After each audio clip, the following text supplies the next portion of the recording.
last Saturday we are having this sample paper. So Yes, sir. Done. I have. let's solve this so that those who have not done, they should get the answer. So Yes, sir. let's start with, as we know that we are having only 40 minutes. So in 40 minutes, we cannot solve the whole 80 marks question. So let's solve some Yes, question. Question number 3. Question number 3. sir. Sir, can I do second or option? Yes, you can do. Sir, 2x plus 3y is equals to 9. 4x plus 8y is equals to 22. Okay. For third question, first part, uh, what we are having the condition for unique solution? Sir, a1 by a2, b1 by b2 is not equal to c1 by c2. We are having three things: A1, A2, B1, B2, C1, C2.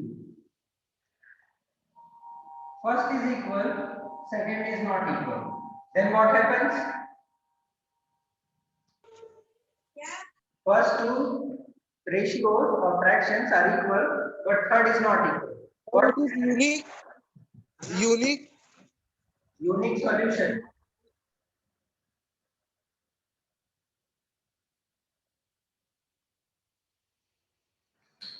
Now, if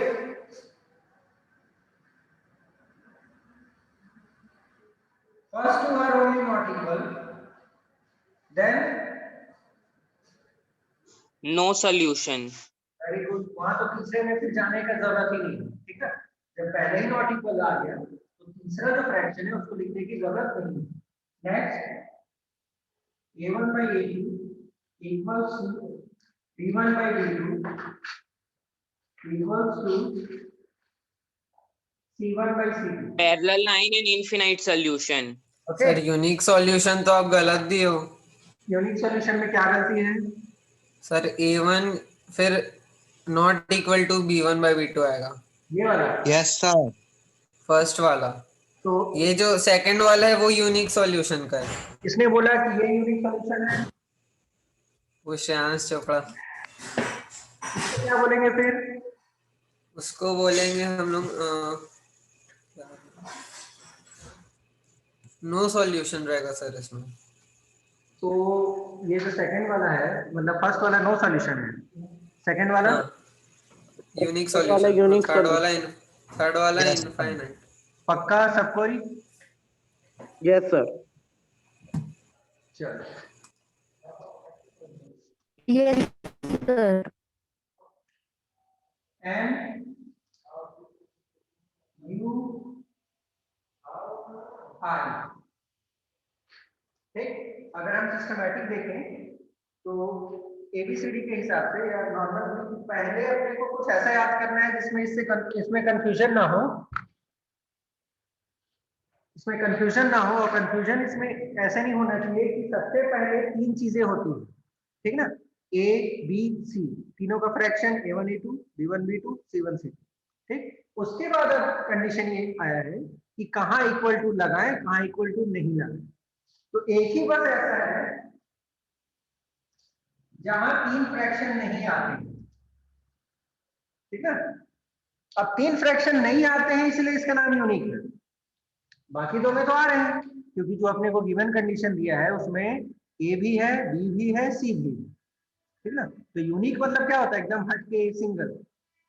तो यहाँ पास यही बोलो कि अगर याद करना हो तो जब पहले ही नॉट इक्वल टू आ जाए और तीसरा हो ही ना तो फिर यूनिक. सारे इक्वल हैं तो इनफाइनाइट. और आखिरी में जाके जैसे वो 99% पे डाउनलोडिंग जब फेल हो जाता है तो इससे फर्क नहीं पड़ता कि हम कहाँ तक गए. डाउनलोडिंग पूरा फेल ही हो गया. सेम उसी तरह a1 by a2 equals to b1 by b2 तो हुआ, लेकिन तीसरे से वो नॉट इक्वल हो गया, तो अल्टीमेटली नो सॉल्यूशन. तो ये फॉर्मूला याद करने में कोई कंफ्यूजन मत रखना. ट्रिक जो है उसका ऐसे ही बनाना. ठीक ना.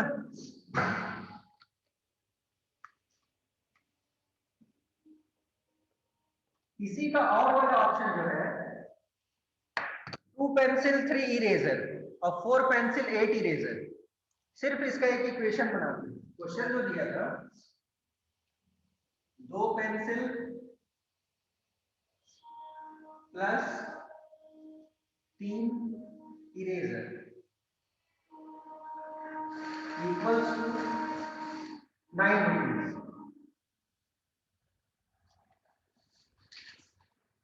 नेक्स्ट बोला है 4 pencil plus 8 eraser equals to 22 rupees। ये कंडीशन है। अब हमको मालूम है कि 1 मार्क्स का क्वेश्चन है, छोटा क्वेश्चन है, तो कई लोग क्या है डायरेक्ट कर देते हैं।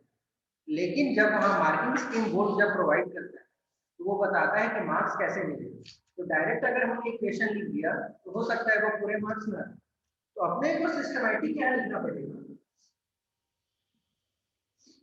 Late pencil equals to x, eraser equals to y।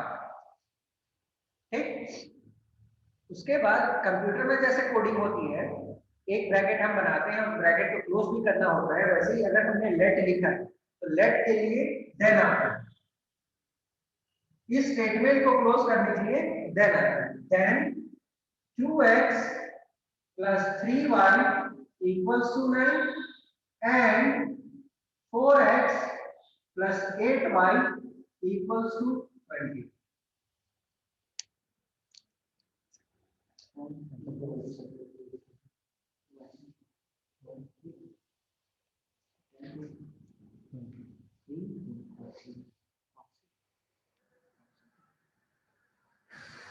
Done.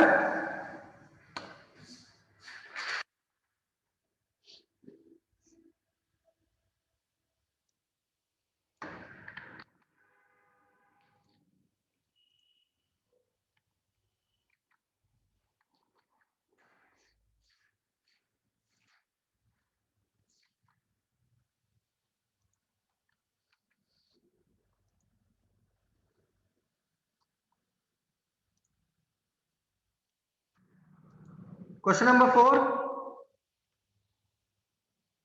2x square plus x minus 6।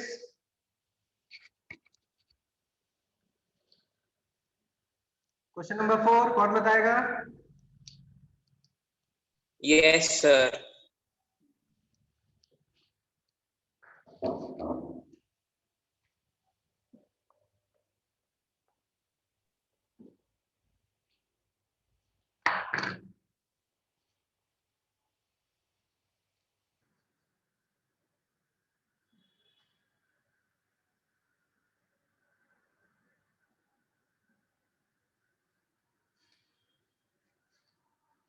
कोई भी अगर क्वाड्रेटिक इक्वेशन बना रहा हो, मैं ये नहीं बोल रहा हूं कि हम क्वाड्रेटिक मेथड से ही बनाएंगे। कैसे बनाएंगे? Splitting the midterm. अगर मिडिल टर्म स्प्लिट नहीं हो रहा है sir quadratic quadratic formula. Equation.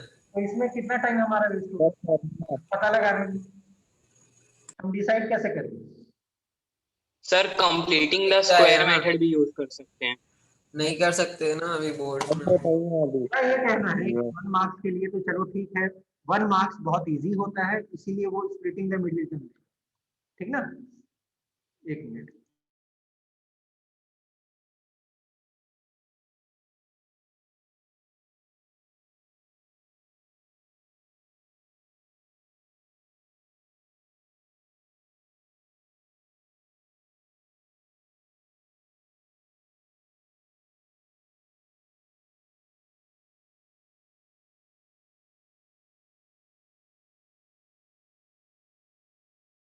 Sir, x can be -2 or x can be 3/2.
1 marks में कभी भी क्वाड्रेटिक क्वेश्चन पूछेगा तो बहुत ही इजी क्वेश्चन पूछेगा, इसीलिए स्प्लिटिंग द मिडिल टर्म।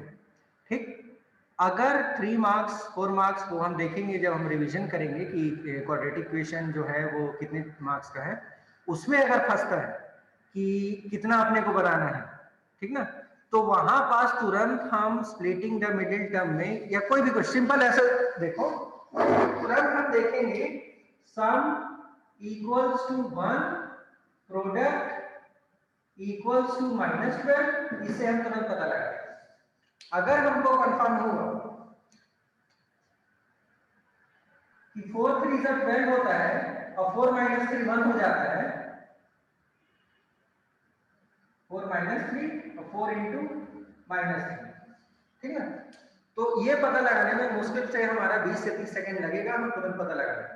अगर ये फिट नहीं बैठे तो तुरंत क्वाड्रेटिक मेथड लगा, नहीं तो वो बोलेगा क्वाड्रेटिक स्क्वायर मेथड। अगर कुछ नहीं बोल रहा है, हमारे ऊपर है, तो हम सबसे पहले इसको पता लगाएंगे और तुरंत सम ऑफ प्रोडक्ट लिख लेंगे। क्लियर है?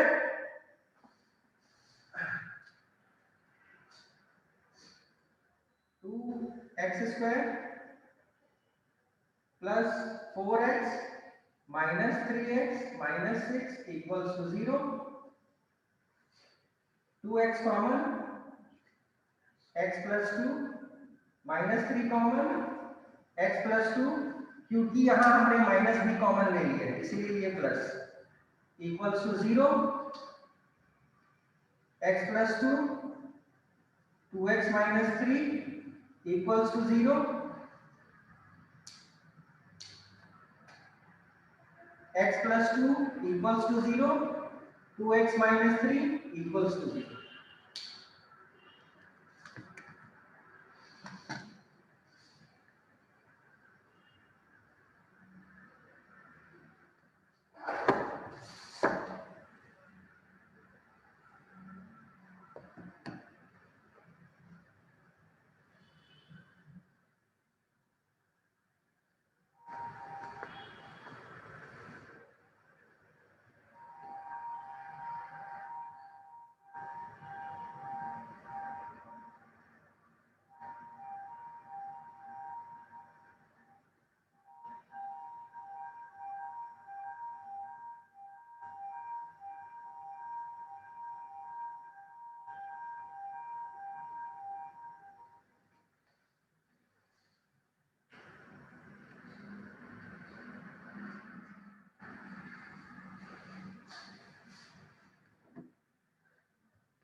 हो गया? Question number 6,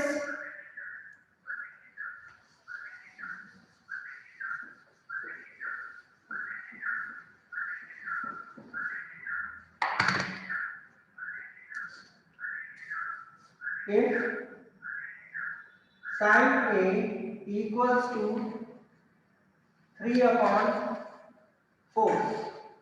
find cos A। ऐसे क्वेश्चंस के लिए क्या करें या क्या करना चाहिए?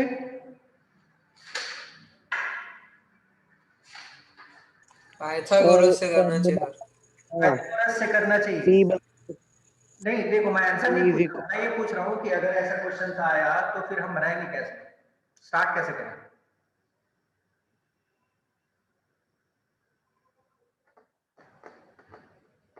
सर एक ट्रायंगल बना लेंगे, ठीक, उसमें एक एंगल ए दे देंगे, ठीक, फिर साइन ए तो परपेंडिकुलर अपॉन बेस ठीक। परपेंडिकुलर बाय हाइपोटेनियस भाई। हाइपोटेनस देखो। b by h दे देंगे तो उससे फिर आगे निकल जाएगा। जैसे ही हम साइन में लिखे ना, वही पास हम बाद में इक्वल टू करके परपेंडिकुलर अपॉन हाइपोटेन्यूज लेंगे, ठीक ना? Yes sir. वैल्यू निकालनी है, उसकी भी वैल्यू रख देंगे फॉर्मूला के टर्म्स में, बेस अपॉन हाइपोटेन्यूज। ठीक, अब अपने को जो निकालना है बेस अपॉन हाइपोटेन्यूज, जिसमें हमारे पास हाइपोटेन्यूज है, बेस नहीं है, परपेंडिकुलर है।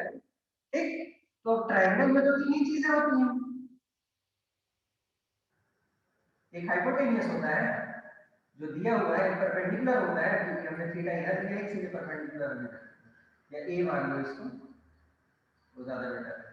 अब ये हमको नहीं पता, पाइथागोरस थ्योरम में हमको पता है स्क्वायर करना पड़ता है, ठीक ना, वो चीजें और इजी हो जाती है। इसको हम बोलते हैं पाइथागोरियन ट्रिपलेट। 3 ऐसे नंबर्स होते हैं जिनके आपस में रिलेशन होते हैं, जैसे 3 4 5, ठीक ना। 3 4 और 5 जो है ये सबसे ज्यादा यूज होता है, क्योंकि ये ऐसे एडजस्ट किया जाता है आपस में कि 3 का स्क्वायर प्लस 4 का स्क्वायर 5 के स्क्वायर के इक्वल होता है। तो 3 4 5 जो है वो पाइथागोरियन ट्रिपलेट है। क्लास 7 में एक छोटा सा टॉपिक है पाइथागोरियन ट्रिपलेट, इसका आपस में ही रिलेशन होता है। मान लो हमको नहीं मालूम एग्जाम हॉल में कि पाइथागोरियन ट्रिपलेट कुछ होता है, तो हमको ये मालूम है कि a square minus b square का होता है a plus b a minus b। क्योंकि अगर नंबर में हमको स्क्वायर करके नहीं बनाया, बहुत बड़े नंबर आ गए 17 14 ऐसे नंबर्स आ गए, तो वहां हम फंस जाएंगे, ठीक है। तो अगर हम यहाँ लिख रहे हैं पाइथागोरस थ्योरम का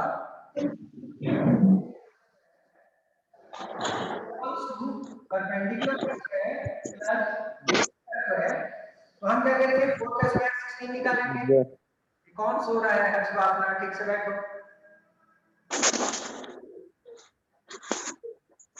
पूरा बेडशीट तकिया सब दिखा दे रहे हैं।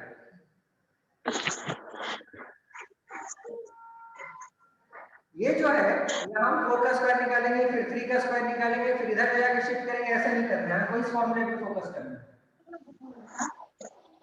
हम इसको इधर शिफ्ट करते हैं, जैसे ही हमने इसको इधर शिफ्ट किया ये बन गया 4 square minus 3 square equals to b square. फिर से हम इसकी वैल्यू नहीं निकालेंगे, ये हमको दिख रहा है a square minus b square, तो a plus b a minus b, सही हुआ ना।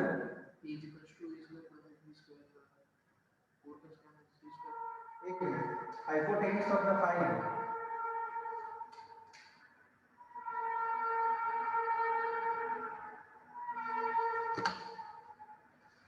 सर 4 है हाइपोटेनियस। ये 4 है। सर इसमें पाइथागोरस ही कर लेते हैं ना, ये थोड़ा कंफ्यूज। सर इसका आंसर यहाँ पे 5 नहीं आएगा सर, √7 आ रहा है, क्योंकि 4 उधर हाइपोटेनियस रूट में। 7। सही कर रहे थे आप, सही कर रहे थे। ये देखो 4 square minus 3 square equals to b square, तो ये आप 4 क्यूब लिख दियो। 4 माइनस 3 7 b स्क्वायर, सही कर रहे थे। 4 प्लस 3 हो गया 7, 4 minus 3 1 equals to b square, और b की वैल्यू आ गई √7। तो हमने स्क्वायर नहीं किया क्योंकि ये छोटे नंबर्स हैं तो हो जाएगा, बड़े नंबर्स में फंस जाएंगे। 13 का स्क्वायर 17 का सर स्क्वायर, आपका तो 7 माइनस 1 आ गया। क्या चीज? अच्छा इनटू में, ठीक है सर, ठीक। कहाँ भाई, कुछ भी। ये देखो ना, भाई मल्टीप्लाई में ये देखो a plus b a minus b, a plus b मतलब 4 प्लस 3 यस सर, सही है। 4 माइनस 3 1, ठीक। तो पाइथागोरस थ्योरम करने में कोई बुराई नहीं है, हम वही कर रहे हैं, लेकिन यहाँ जो है स्क्वायर करने वाले में अगर अपन फंस गए और प्लस माइनस में, सबसे पहले एक को स्क्वायर करना है, उसके बाद उसको प्लस माइनस करना है, ठीक ना, तो वहां अपने को दिक्कत आ सकती है। इसीलिए simple a plus b a minus b, इससे क्या है बड़े बड़े टर्म्स जो है वो इजीली सॉल्व हो जाएंगे।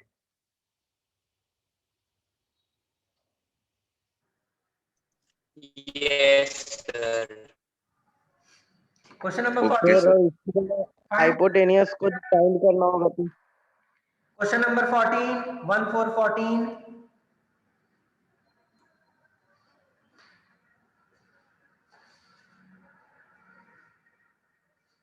सर 14 1 4 14, हाँ, find the 30th sir sir 111। Answer yes sir. Answer नहीं, सर और सेकंड वाले का 13। प्रोसेस बताओ, आंसर नहीं। an is equal to a plus n minus 1 into yes d। Sir, formula लगा देंगे। तो formula, yes sir, common first term -5 d4 और n 30। अच्छा डी को निकालने के लिए हम कंफर्म कैसे करेंगे, डायरेक्ट डी लिख देंगे क्या? नो नहीं sir, sir. a2 minus a1। Yes sir, A2 a2 minus minus a1। और एक और इक्वल टू लगा के t3 माइनस t2 भी दिखाएंगे, जिससे कोई भी कंफ्यूजन ना हो। और अगर गलत भी हम बना रहे हैं तो तुरंत हम पकड़े जाए कि हाँ हमसे ये गलती हो रहा है। सबसे पहले given data, given a is equals to -5, d is equals to, पहले हम फॉर्मूला लिखेंगे t2 minus t1 equals to t3 minus t2। इसके नीचे हम वैल्यूज रख देंगे t2 minus 1 minus of -5 equals to -3 minus of -1, 1 plus 5 minus 1 plus 5 equals to -3 plus 1, यही होगा ना, 3 plus 1, so 5 minus 1 4, 3 plus 1 4, ये हमारा कंफर्म हो गया, d की वैल्यू 4। अब जो रिक्वायर्ड वैल्यू है t30, या फिर जिसको a लिखना है वो a लिखे। कंफ्यूजन ये होता है कि यहाँ ऑलरेडी a है, a30 को लिखने में कंफ्यूजन होता है, इसीलिए t भी रख सकते हो, कोई दिक्कत नहीं है।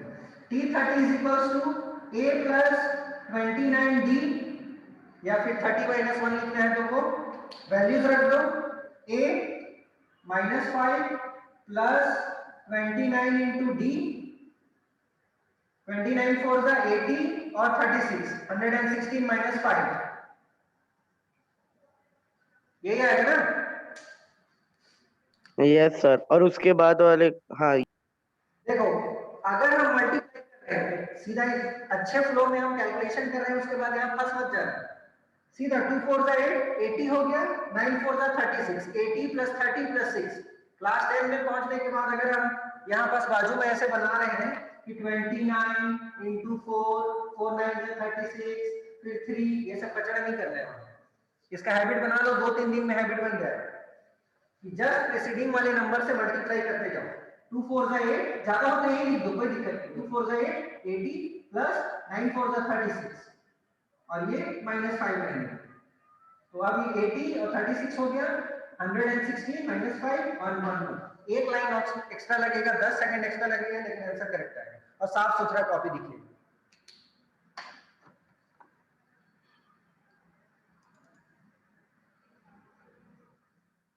इसका सेकंड वाला करो ना सर, ये वाला तो थोड़ा इजी था, उससे उसमें थोड़ा सा वो है, सेकंड वाला इजी है, वो भी इजी है लेकिन थोड़ा सा अलग टाइप का है वो। ये हो गया सर। सर 14 को और कर दो ना। हाँ भाई कर दो सर। 2-26 ऑफ एपी बोला है, ये कंफर्म किया है कि ये एपी है, दैट मींस इसको हम मान लेते हैं x, A3 ठीक, x मानेंगे चलेगा। अब yes sir, equals to 26 minus x equals to b, common difference is equals to second term minus first term, third term minus second term, चलेगा ये। इस माइनस x को उठा के इधर ले आओ, ये नहीं सोचा होगा ना कि ऐसा क्वेश्चन आएगा। x plus x equals to 26 plus 2, 2x is equals to 28, x is equals to 14। ये कैसे समझ में आया? क्योंकि हमने इसके पहले वाले क्वेश्चन में एक फॉर्मूला लिखा था d और उस d की वैल्यू रखी थी t2 minus t1 is equals to t3 minus t2। तो ऐसा नहीं कि क्वेश्चन दे दिया हमने बनाना स्टार्ट कर दिया कि हाँ a is equals to, sir ऐसा भी तो कर सकते हैं ना, 26 is equal to a plus 2d करके, उससे d निकल जाएगा। ऐसा भी तो कर सकते हैं। फिर नहीं हो गया। तो सोचो एक क्वेश्चन पूछा है तुम उसमें सर, लेकिन ये एपी का फॉर्मूला थोड़ी ना है, कौन सा जैसे 1 मार्क्स का तो कर सकते हैं वैसे। एपी में नहीं आता है। नहीं, नीचे वाला जो ये वाला कि वो कौन सा? x plus x is equal to 26 plus 2। तो ये तो मैं यहाँ से लाया, इसको मैं सॉल्व कर रहा हूँ, Yes. Integration in one variable को मैं सॉल्व कर, ओके सर। ठीक ना। यहाँ पास अगर हम लास्ट टर्म लेके फॉर्मूला करें a प्लस, अच्छा वहां भी लास्ट टर्म वाला भी फॉर्मूला रखोगे तो हमको तो d ही नहीं पता है, कैसे करें? निकल जाएगा ना sir, 26 is equal to a plus 2d, और a हम लोगों को पता है, तो फिर एक ही नहीं पता है तो वो निकल जाएगा। तो फिर डी निकालोगे। हाँ, फिर डी से डी निकल जाएगा तो ए प्लस डी करेंगे तो सेकंड वाला निकल जाएगा। वही 3-4 लाइन और एक्स्ट्रा जाएगा अभी नहीं। जब हमने यहाँ let second term equals to x d equals to a कुछ हिसाब से ओके सर।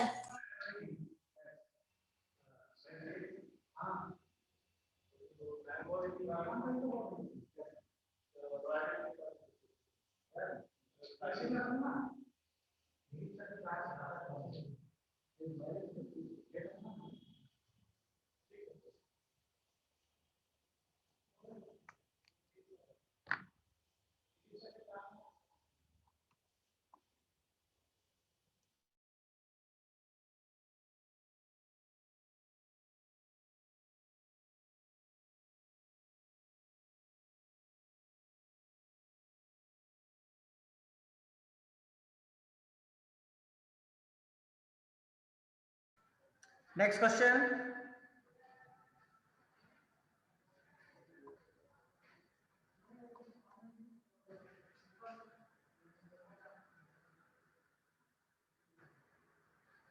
जो हम लोगों ने पढ़ा है ना अभी तक रिवीजन में, उसी के बेस पे क्वेश्चन बनाए ना तो ज्यादा बेटर है, क्योंकि अभी अपने को और बहुत रिवीजन करने हैं, सारे क्वेश्चंस बनेंगे। हाँ, क्वेश्चन नंबर 25 देखो, बड़े नंबर आ रहे हैं। Question number 25, sine a is equals to 15/17, मतलब 15 का भी स्क्वायर लगेगा, 17 का भी स्क्वायर लगेगा। साइन a इक्वल्स टू 15/17, तो अपने को cos a भी फाइंड करना है और tan a भी फाइंड करना है। साइन a होता है perpendicular upon hypotenuse, cos a होता है base upon hypotenuse, tan a होता है परपेंडिकुलर अपॉन बेस। अपने पास सिर्फ परपेंडिकुलर और हाइपोटेन्यूज है, बेस नहीं। तो फिर से वही पाइथागोरस, हाइपोटेन्यूज का स्क्वायर इक्वल्स टू परपेंडिकुलर का स्क्वायर प्लस बेस का स्क्वायर। अब यहाँ क्या होगा, 17 का स्क्वायर निकाला जाएगा, 289 होता है। कितना याद है जिसको वो तो बच गया, नहीं तो कैलकुलेशन करो। फिर 15 का स्क्वायर निकालना पड़ेगा, 225 होता है। फिर इस 289 में से इस 225 को माइनस करना पड़ेगा, ठीक ना। उससे बेटर जो हमने देखा था a square minus b square लेकर है, हमको b चाहिए, इस 15 स्क्वायर को अंदर ले आते हैं। तो 17 का स्क्वायर माइनस 15 का स्क्वायर इक्वल्स टू बेस का square. a square minus b square, a plus b, a minus b equals to base का square. 17 plus 5 32 into 17 minus 15 2 equals to b square. 32 2 is 64 equals to b square, और 64 का square root होता है 8। Simple, b equals to 8। नहीं तो अगर ऐसा हम नहीं करते हैं तो हमको सारे स्क्वायर्ड वैल्यू याद करना होगा, ठीक ना, कि 17 का स्क्वायर कितना होता है, याद रखिए। वहां बाजू में लाइन खींच के हम कैलकुलेशन करते हैं। तो मैं पहले ही बोला था कि जहां बड़े नंबर्स आए हम फंस जाएंगे। हमको फिर 289 और 225 को माइनस करना पड़ेगा, 64 आएगा। अगर उसमें भी गलती हुआ तो गया। इससे अच्छा जब क्लास 8 में हमको बताया गया है a square minus b square कि a प्लस b और a माइनस b होता है, तो क्यों ना हम उसका यूज करें। क्योंकि यहाँ 17 का स्क्वायर निकालने में प्रॉब्लम हो रहा है, लेकिन 17 प्लस 15 करने में प्रॉब्लम नहीं हो रहा है। 17 माइनस 15 करने में तो और प्रॉब्लम है। ये हो गया 32, ये हो गया 264 आ गया। क्लियर है Ayush? Yes sir, clear.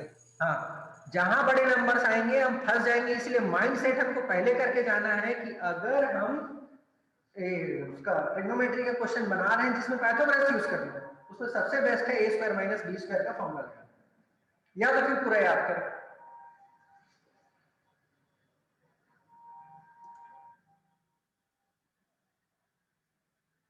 Question number 28, इसके बाद क्वेश्चन नंबर 28, ये था क्वेश्चन नंबर 25। ये हो गया सबका? Yes sir.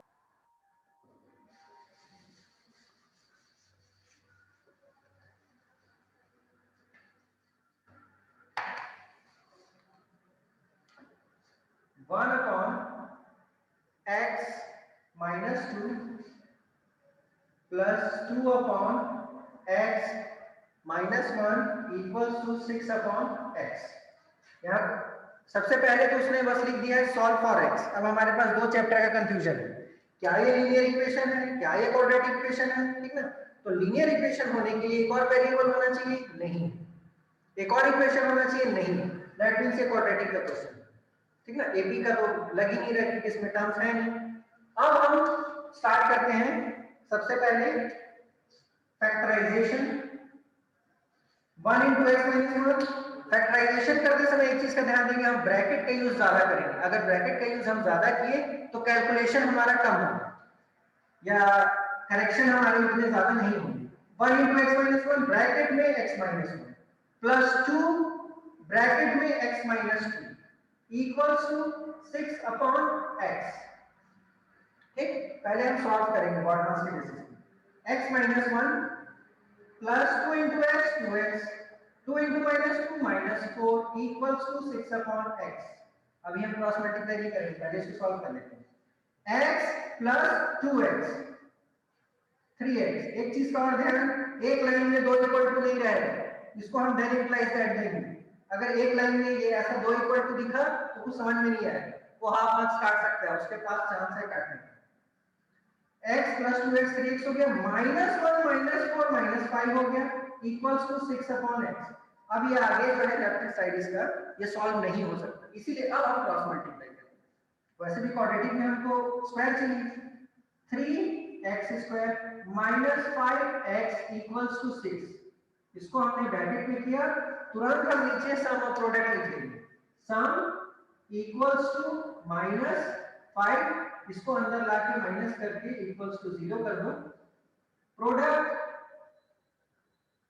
Equals to 18 -18। अब पता लगा, किससे पता चलता है? प्रोडक्ट से। 18 का टेबल, 18 1 से 18, 2 9 से 18, 6 3 से 18। ठीक, तीनों केस में अगर हम देखें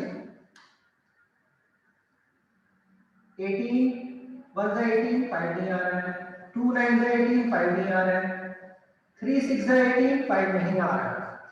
तुरंत चले जाओ क्वाड्रेटिक मेथड में और इसको सॉल्व करो।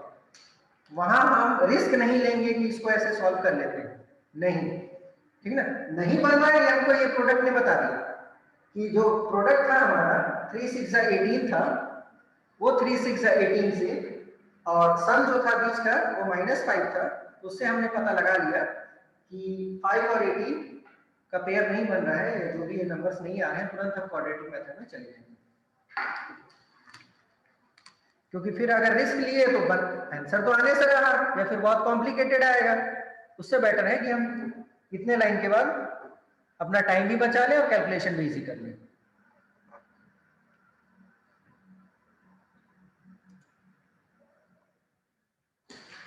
क्लियर है ये question?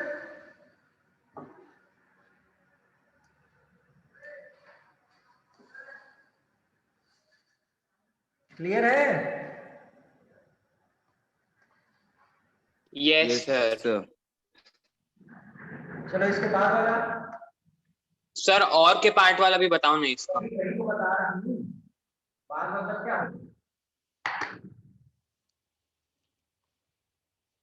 6x² -5√3x -3 equals to 0। जहां हमको क्वाड्रेटिक में इक्वेशन मिला, तुरंत हम पहली चीज लिखेंगे सम, जो कि है -5√3। हर चीज प्लस में होता है, इसलिए हम साइन का ध्यान रखेंगे। और उसके बाद हम लिखेंगे प्रोडक्ट 6 × -3 -18। फिर से कुछ वैसा ही आ रहा है, लेकिन सम का ध्यान देना ना, 5√3 है, पिछली बार हमारा 5 आया। मतलब अगर ये सोचोगे कि पिछला क्वेश्चन छोड़ के इसमें आएंगे तो इसमें और फंस। अब 3 से अपने को बनाना है 18, तो 3 से सिर्फ 6 टाइम 18 होता है। अगर मैं यहां से √3 अलग कर दूं तो मेरे पास बच जाएगा 1√3, तो 3 3 और एक 6, ठीक ना। उसमें से इन दोनों को अगर मैं साथ में लेके इसके साथ माइनस कर दूं तब ये आ जाए। फिर से समझो इस चीज को। रूट 3 था तो 18 को जो मैं तोड़ूंगा ना वो 3 के पार्ट्स में ही तोड़ूंगा, तो एक ही जगह 18 का 3 पार्ट्स में आता है, दैट इज 3 into 6 या 6 into 3 जो भी।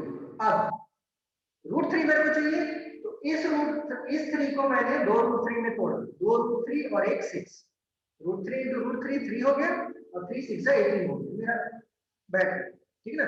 अभी प्लस माइनस की बात मैं नहीं करूंगा। अब तो मेरे पास 3 नंबर आ गए, मेरे को चाहिए तो सिर्फ 2 नंबर, तो मैं क्या करूंगा, ये 6 और रूट 3 को एक साथ लूंगा और इस रूट 3 को अलग कर दूंगा, तो ये जो अलग हुआ है ये अपने आप में 1 रूट 3। तो अगर मैं ध्यान से देखूं तो 6 रूट 3 और 1 रूट 3 से मैं 5 रूट 3 बना सकता हूं। इस चीज को समझो, ठीक ना। इससे पहले मैं 5 से नहीं बना पा रहा था 18, लेकिन अगर मेरे को 5 रूट 3 बनाना है तो पहले मैं 3 को तोड़ूंगा 2 रूट 3 में, ठीक ना, और एक 6 तो एज इट इज है। 3 वैल्यूज हो गई, मेरे को चाहिए सिर्फ 2 वैल्यूज, तो 6 और रूट 3 को मैं एक साथ लूंगा, 6 रूट 3, और एक जो रूट 3 बचा है उसको मैं अलग कर दूंगा। तो जैसे 6 पेंसिल सर हाँ बोलो सर, उससे अच्छा -3 रूट 3 और -2 रूट 3 ले लेते हैं। -3 रूट 3 और 2 रूट 3, तो वो तो बाद में आएगा, -2 वो तो बाद में आएगा। रूट। उस चीज को समझो, अगर हमको यहाँ से तोड़ना है वही तो बाद में। रूट 3 आए, वो तो यहाँ से पता चलेगा ना, तुम जो बता रहे हो वो सिंप्लीफाई करने के बाद बता।